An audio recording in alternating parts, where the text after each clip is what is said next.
संक्षिप्त ब्रह्म पुराण। पूर्व काल की बात है। परम पुण्यमय पवित्र नैमिषारण्य क्षेत्र बड़ा मनोहर जान पड़ता था। वहां बहुत से मुनि एकत्रित हुए थे। भांति भांति के पुष्प उस स्थान की शोभा बढ़ा रहे थे। पीपल, परिजात, चंदन, अगर, गुलाब तथा चंपा आदि अन्य बहुत से वृक्ष उसकी शोभा वृद्धि में सहायक हो रहे थे।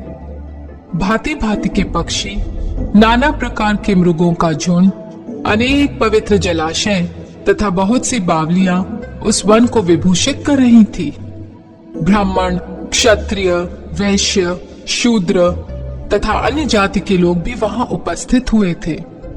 झुंड के झुंड गौएं उस वन की शोभा बढ़ा रही थी। नैमिषारण्य वासी मुनियों का 12 वार्षिक यज्ञ आरंभ था, जो गेहूं, चना, उड़द, मूंग और तिल आदि पवित्र अन्नों से यज्ञ मंडप सुशोभित था। वहां होम कुंड में अग्निदेव प्रज्वलित थे और आहुतियां डाली जा रही थी। उस समय महायज्ञ में सम्मिलित होने के लिए बहुत से मुनि और ब्राह्मण अन्य स्थानों से आए। स्थानीय महर्षियों ने उन सब का यथा योग्य सत्कार किया। ऋत्विजों सहित वे सब लोग जब आराम से बैठ गए, तब परम बुद्धिमान लोमहर्षण सूत जी वहां पधारे। उन्हें देखकर मुनिवरों को बड़ी प्रसन्नता हुई। उन सब ने उनका यथावत सत्कार किया। सूत जी भी उनके प्रति आदर का भाव प्रकट करके एक श्रेष्ठ आसन पर विराजमान हुए। उस समय सब ब्राह्मण सूत जी के साथ वार्तालाप करने लगे। बातचीत के अंत में सब ने व्यास शिष्य लोमहर्षण जी से अपना संदेह पूछा। मुनि बोले, साधु शिरोमणे, आप पुराण, तंत्र, छहों शास्त्र, इतिहास तथा देवताओं और दैत्यों के जन्म, कर्म एवं चरित्र सब जानते हैं। वेद शास्त्र, पुराण, महाभारत तथा मोक्ष शास्त्र में कोई भी ऐसी बात नहीं है जो आपको ज्ञात न हो। महामते, आप सर्वज्ञ हैं, अतः हम आपसे कुछ प्रश्नों के उत्तर सुनना चाहते हैं। बताइए, यह समस्त जगत कैसे उत्पन्न हुआ? भविष्य में इसकी क्या दशा होगी? स्थावर जंगम रूप संसार सृष्टि से पहले कहाँ लीन था और अब फिर कहाँ लीन होगा? लोमहर्षण जी ने कहा, जो निर्विकार, शुद्ध, नित्य परमात्मा तथा एक रूप और सर्व विजयी है, उन भगवान विष्णु को नमस्कार है। जो ब्रह्मा, विष्णु और शिव रूप से जगत की उत्पत्ति, पालन तथा संहार करने वाले हैं, जो भक्तों को संसार सागर से तारने वाले हैं, उन भगवान को प्रणाम है।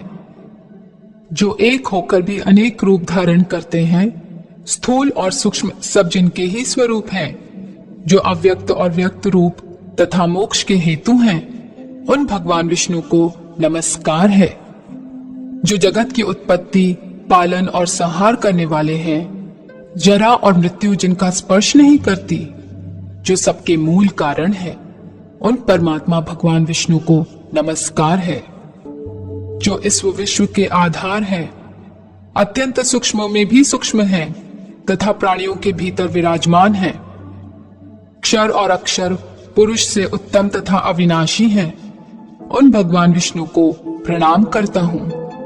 जो वास्तव में अत्यंत निर्मल ज्ञान स्वरूप है, किंतु अज्ञानवश नाना पदार्थों के रूप में प्रतीत हो रहे हैं, जो विश्व की सृष्टि और पालन में समर्थ एवं उसका संहार करने वाले हैं, सर्वज्ञ हैं, जगत के अधीश्वर हैं, जिनके जन्म और विनाश नहीं होते, जो अव्यय, आदि, अत्यंत सूक्ष्म तथा विश्वेश्वर हैं, उन श्री हरि तथा ब्रह्मा आदि देवताओं को मैं प्रणाम करता हूँ।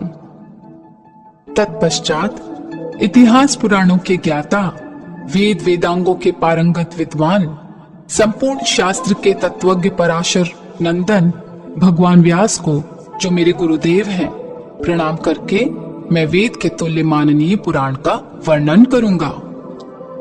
पूर्व काल में दक्ष आदि श्रेष्ठ मुनियों के पूछने पर कमल योनि भगवान ब्रह्मा जी ने जो कथा सुनाई थी, वही पापनाशिनी कथा मैं इस समय कहूंगा। मेरी वह कथा बहुत ही विचित्र और अनेक अर्थों वाली होगी। उसमें श्रुतियों के अर्थ का विस्तार होगा।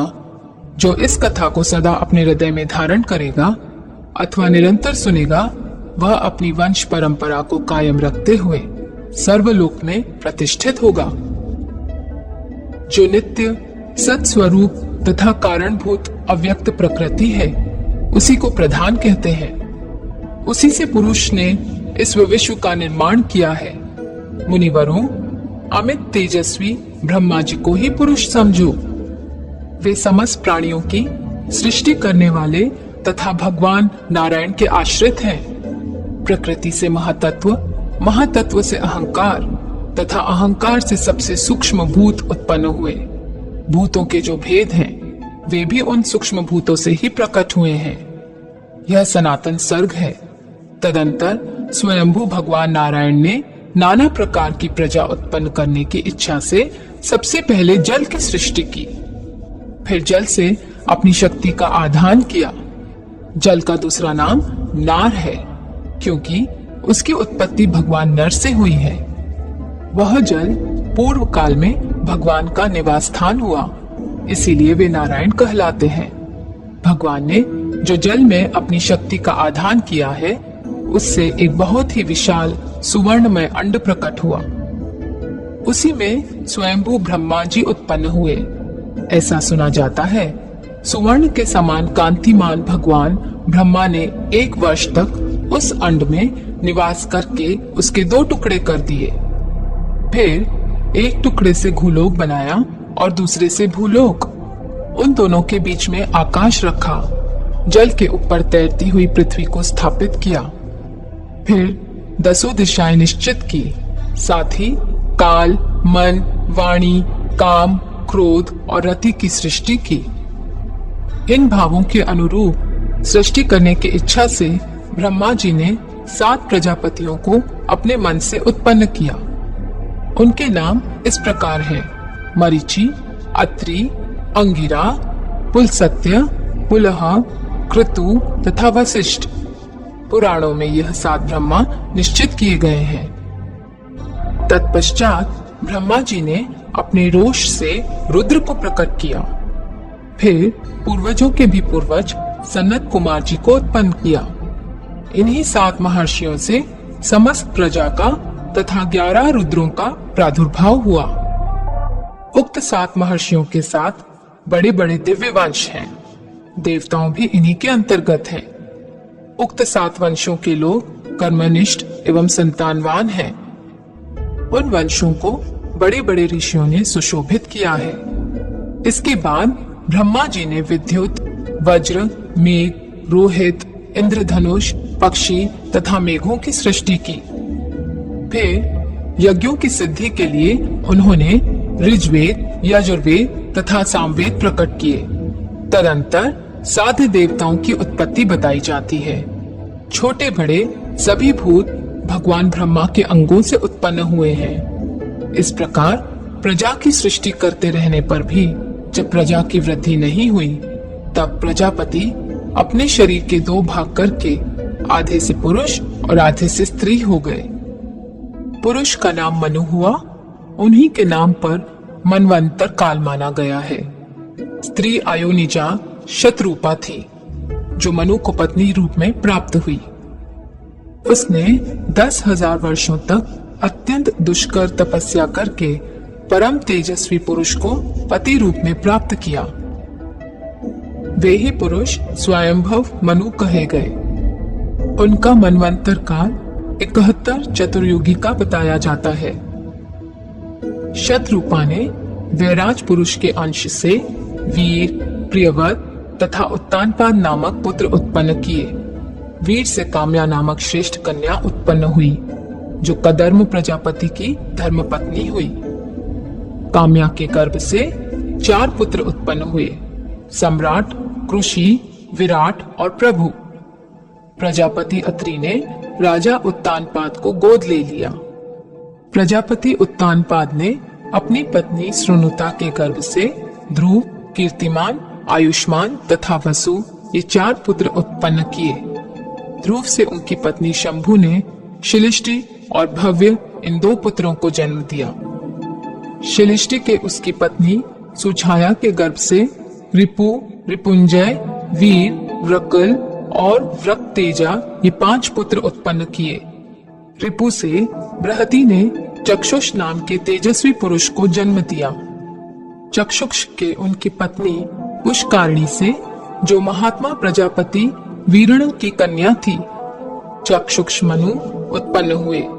चक्षुष मनु से वैराज प्रजापति की कन्या नडवला के गर्भ से 10 महाबली पुत्र हुए, जिनके नाम इस प्रकार हैं: कुत्स, पुरु, शतघ्न, तपस्वी, सत्यवाक, कवि, अग्निशुत, अतिरात्र, सुगम्न तथा अभिमन्यु।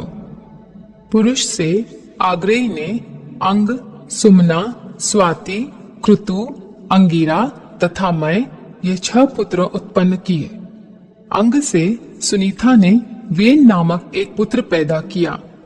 वेन के अत्याचार से ऋषियों को बड़ा क्रोध हुआ, अतः प्रजाजनों की रक्षा के लिए उन्होंने उसके दाहिने हाथ का मंथन किया। उससे महाराज पृथु प्रकट हुए।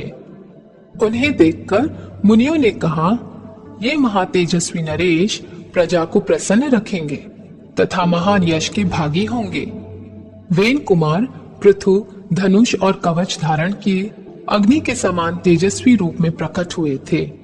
उन्होंने इस पृथ्वी का पालन किया। राजसूय यज्ञ के लिए अभिषक्ति होने वाले राजाओं में वे सर्वप्रथम थे। उनसे ही स्तुति गान निपुण सुत और मागध प्रकट हुए। उन्होंने इस पृथ्वी से सब प्रकार के अनाज दुहे थे। प्रजा की जीविका चले, इसी उद्देश्य से उन्होंने देवताओं, ऋषियों, पितरों, दानवों, गंधर्वों तथा अप्सराओं आदि के साथ पृथ्वी का दोहन किया था।